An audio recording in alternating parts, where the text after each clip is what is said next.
Welcome back, my crew.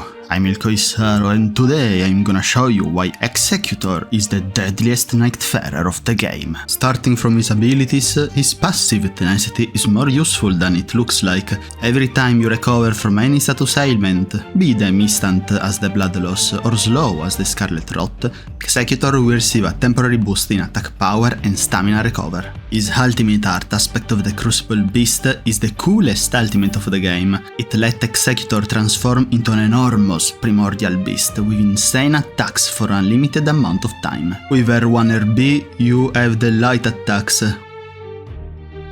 With R2 RT, you have the heavy attacks. With both of them, you can do the jump attack. With L1 LB, you have one of the strongest attacks in the game, a roar that deals damage in an area that includes a sphere around your body and a cylinder in the direction you are pointed at. You can even spam it for the time being. It is not to be underestimated, and I'll tell you why in a little bit. And then, with L2 LT, you have the Finisher Blow, a very powerful poise killer attack that sends flying every little enemy hit by it and that stagger every other enemy, Dark Sovereigns included. This attack will also terminate prematurely your transformation, so be sure to use it only at the end of your timer that you can see down below here. You can also revert to your normal form by activating the ultimate art again while you are transformed. But the most insane fact about this ultimate is that using it will immediately restore your HPs, so that you can save yourself and your precious flasks.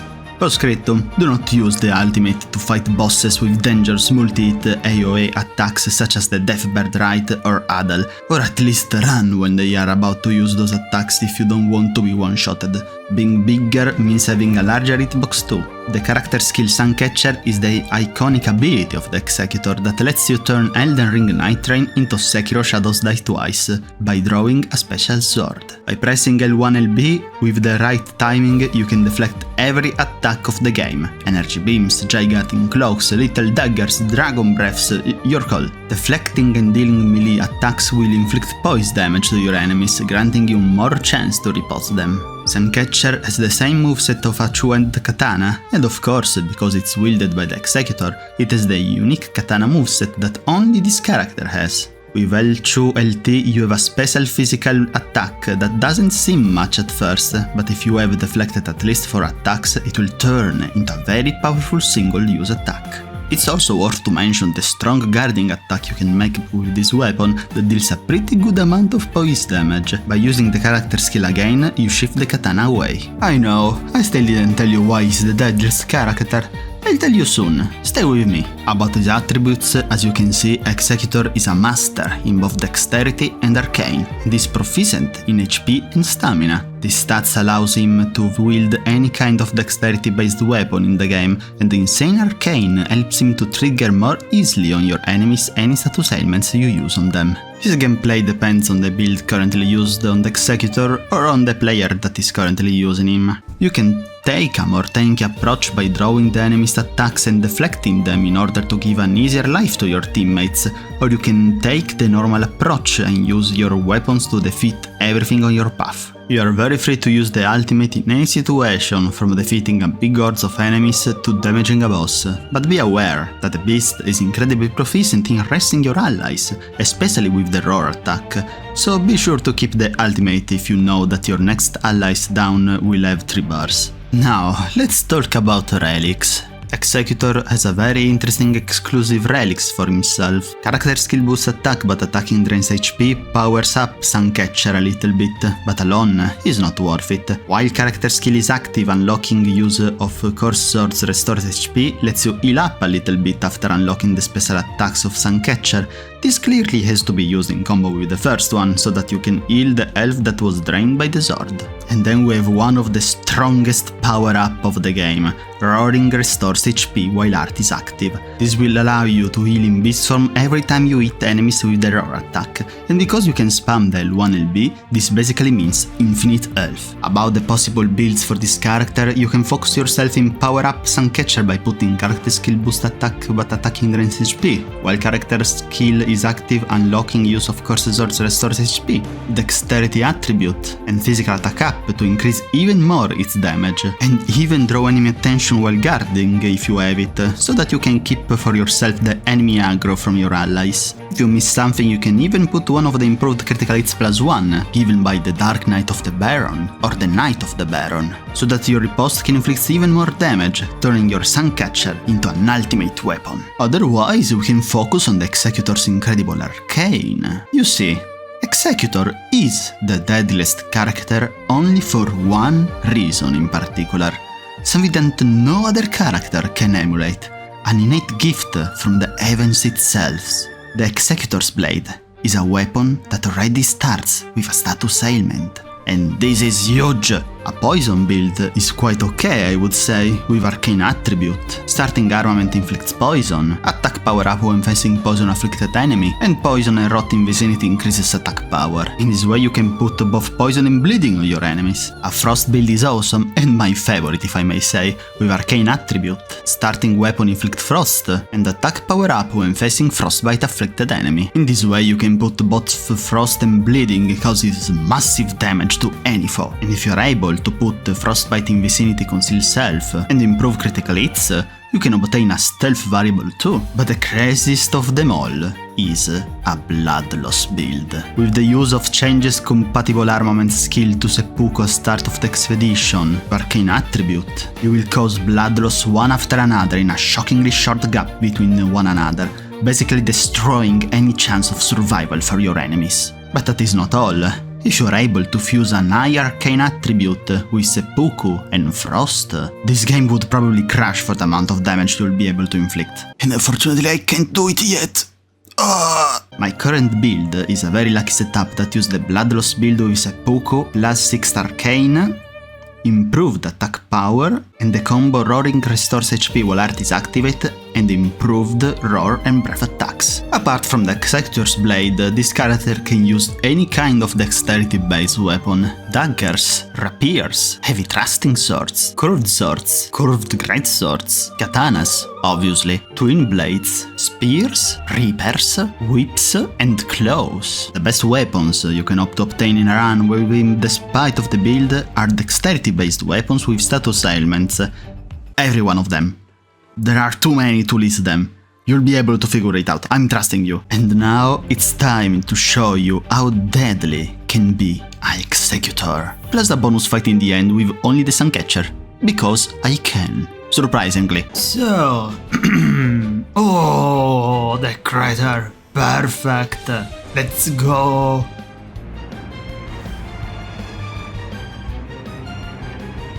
Hello. Now, cry.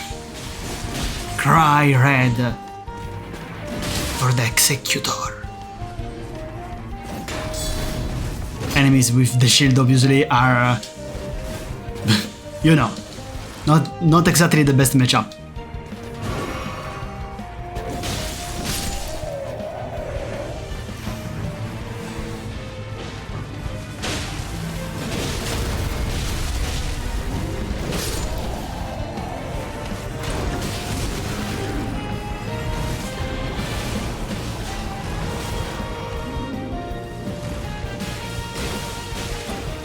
Good.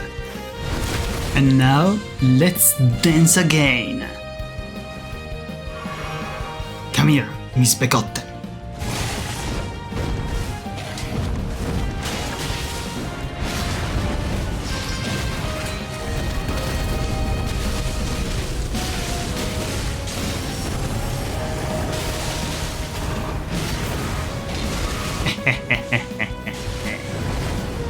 Bloodloss. These guys are gonna do a very bad end.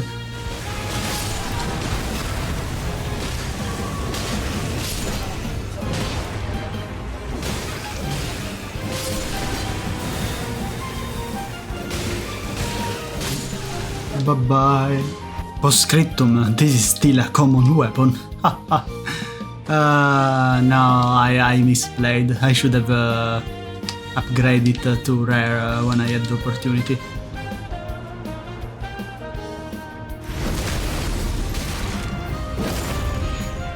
Come here, you.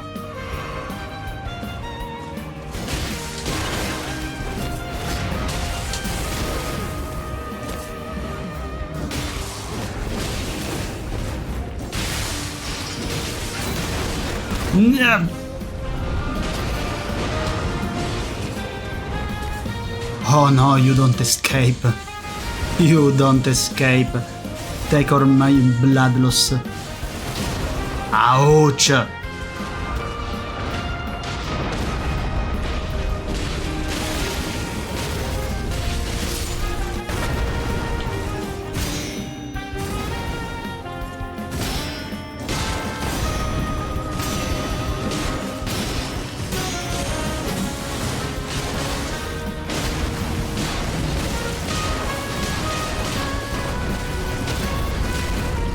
Oh, oh, oh. Change of gameplay.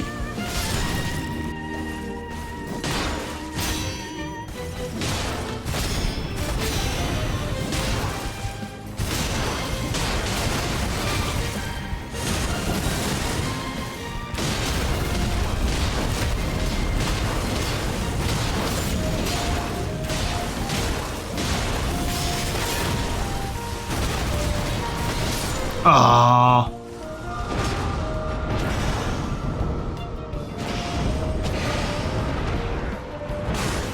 At this point, the title will be Deadliest only because it stays dead.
I knew that I was doing the most epic job of my life.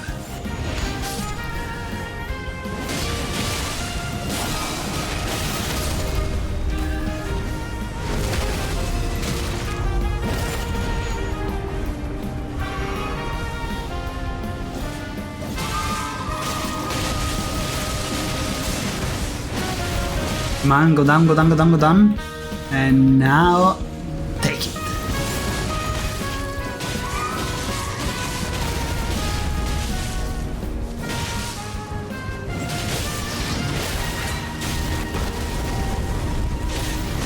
Very good.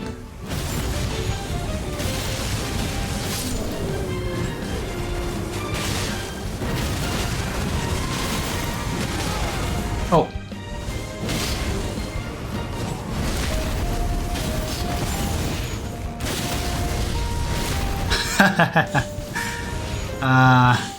Well, with Aruna in the team, these poor guys are not even a match, are only meat for the butcherer. What do we have here? Something that we can destroy perfectly alone.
Okay. Let's beat Morgoth.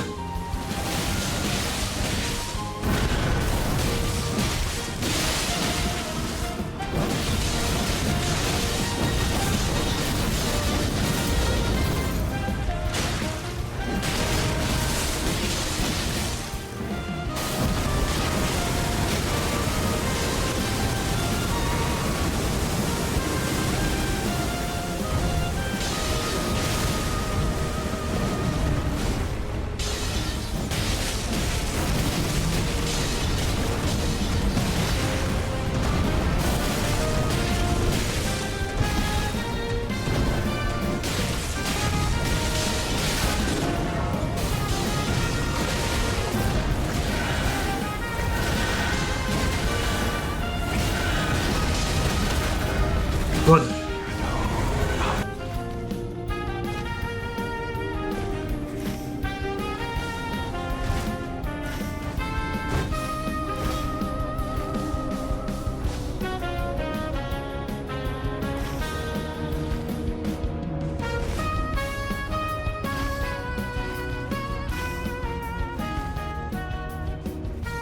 And now, let's begin the massacre. Come here, you!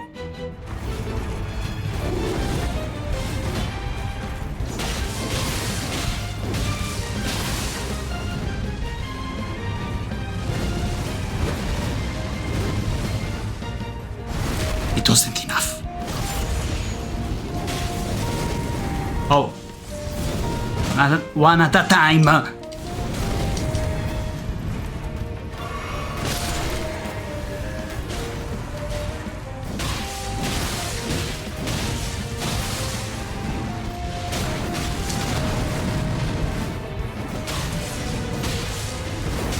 Oh. No, come on. I got greedy, I got super greedy.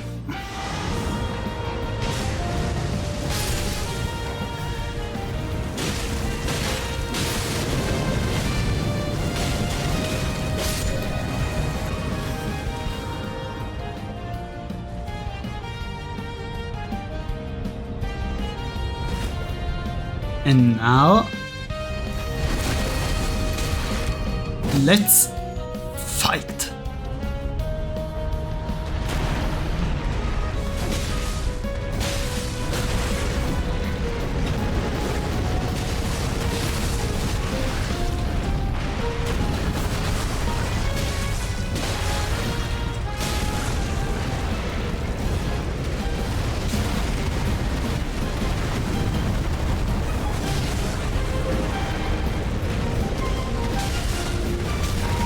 I will never understand why they wanted to put so many charges on this dude. Oh my god.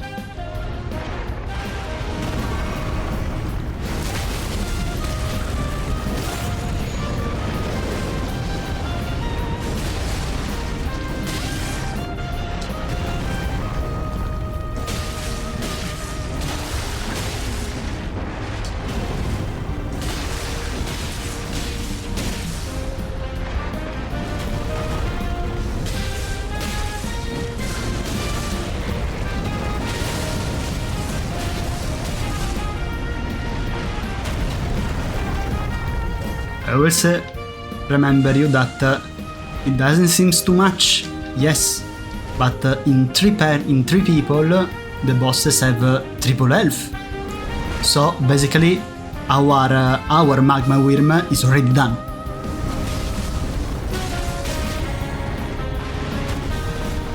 We got only slower because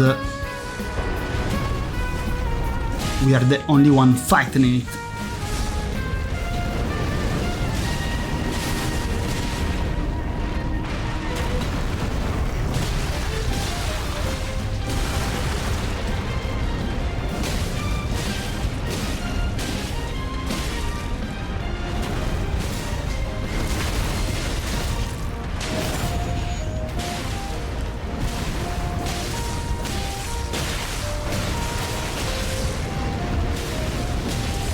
on, bleed, bleed!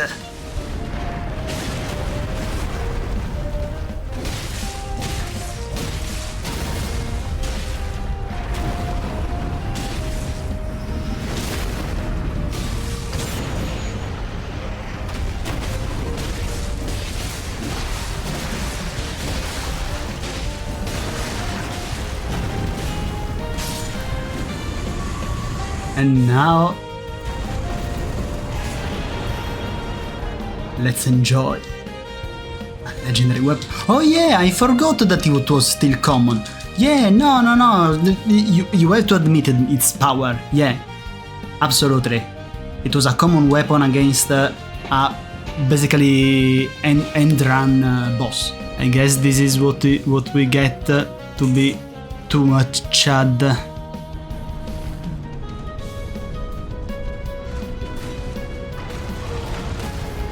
Aha!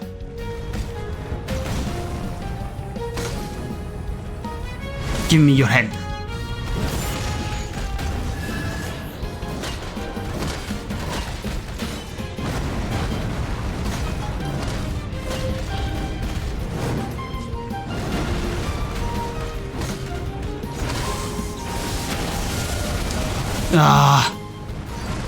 I always find myself in... Oh.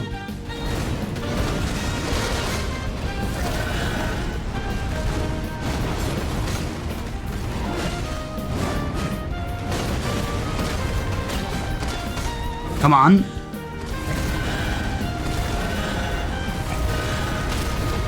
Oh. This isn't what I wanted. Maybe. Ouch.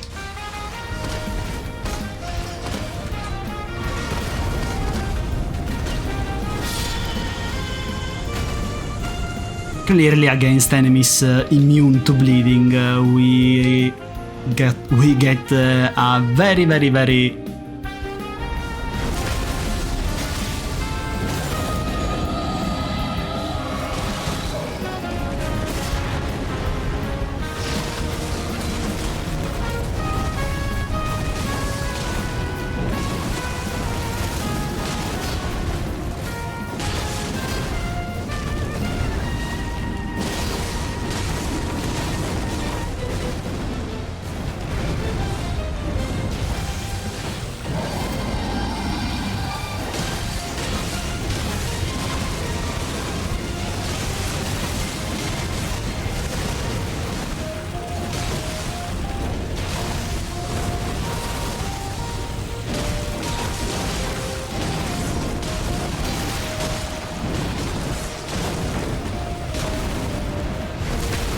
Okay.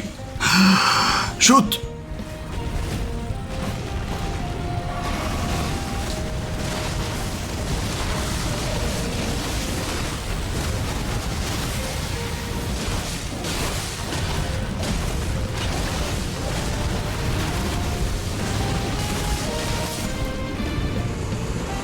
You know, we were even a lot unlucky with the equipment. We could have found so much stuff to be even more powerful. For example, something that we could have found was the increased attack power when blood loss occur in the vicinity. That would have turned us into a carnage machine.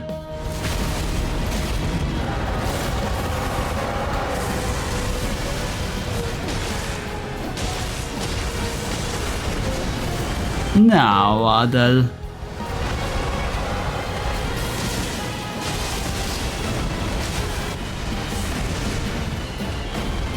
What do you think about showing ouch to our crew what you can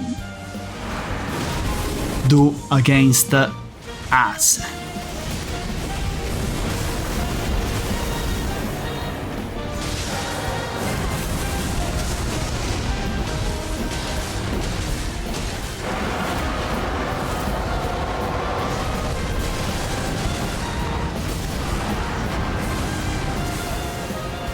Let's charge me, and here we are.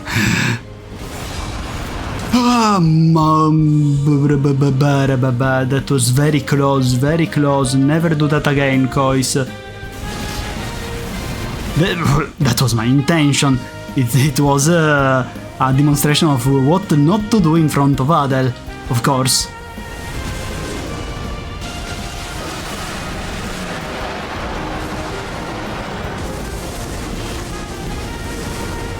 And that is using seppuku.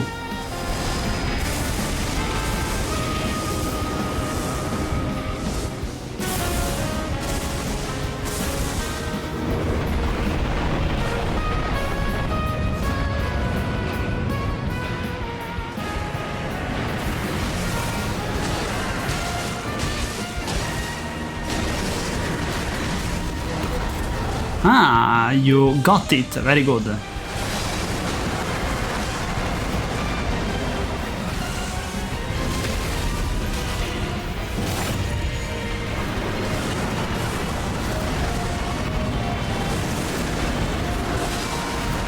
Grab number 1, no!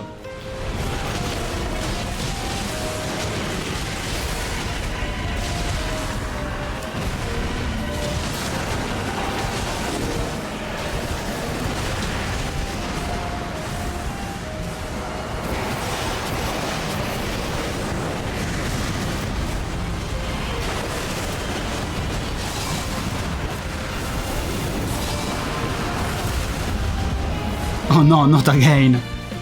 Mixelash, no! He died. I suppose it's the time to show you why it is so good to press the companions.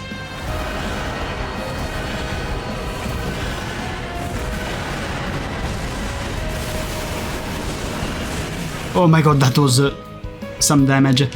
And they got it. Very good. Okay, guys. I did my best to prepare myself for this extra clip, so let's see, huh? Let's see. I don't know. It's the first time I tried, so yeah, if I die, it's gonna be presumably the truth. If I'm gonna do it first try, well, I'm gonna become a legend, but people are gonna start to say, oh no, you only got the victory try. Oh ho ho. I actually don't remember how we fight this guy. I don't fight him since the Everdark Sovereign.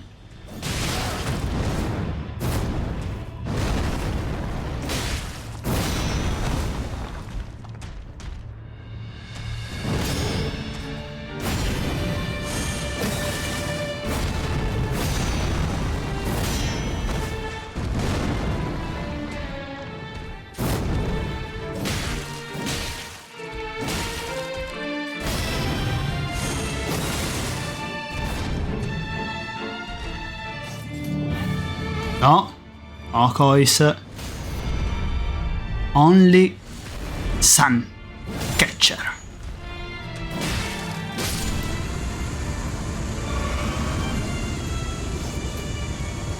But apparently I can't use anything else if I have Suncatcher in hand. Okay, now. And that's a fail.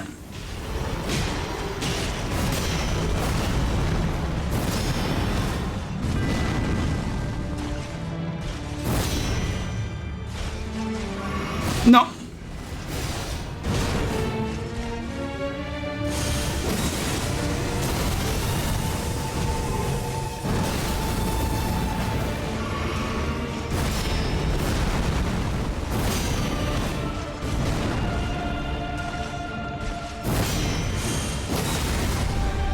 Come here.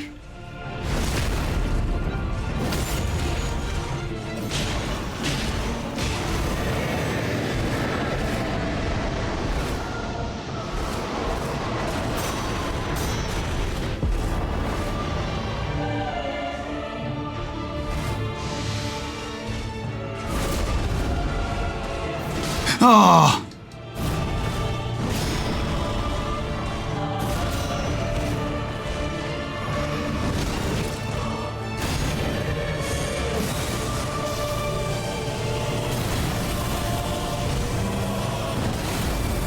I completely forgot this timing.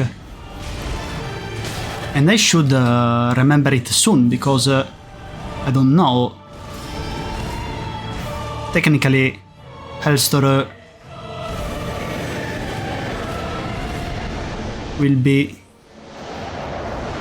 very, very, very close now, his Everdark version.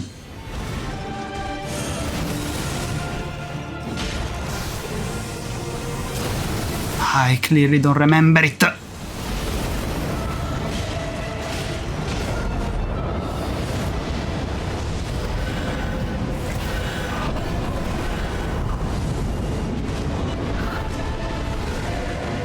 Come on, grant me this. I know that I say, oh, only Suncatcher, only Suncatcher. But this is a character with an ultimate. Let me use it to survive.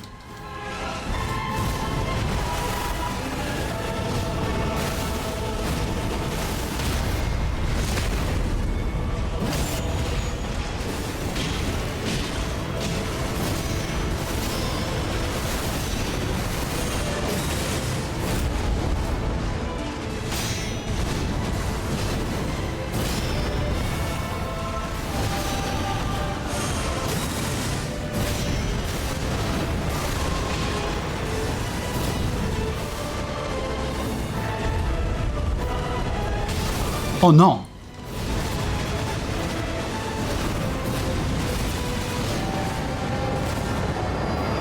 I think I have to try. I parried!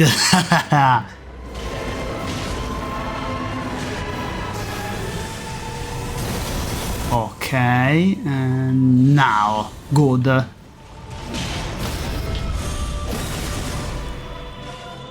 Very good!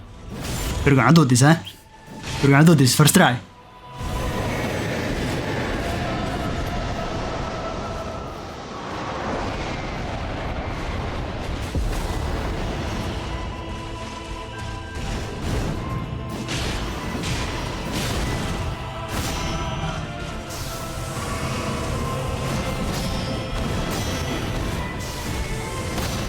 Ooh!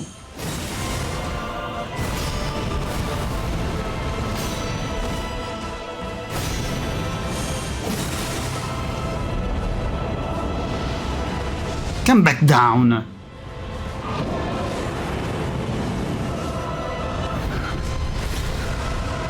Madness, huh? Oh, I... Shoot, shoot.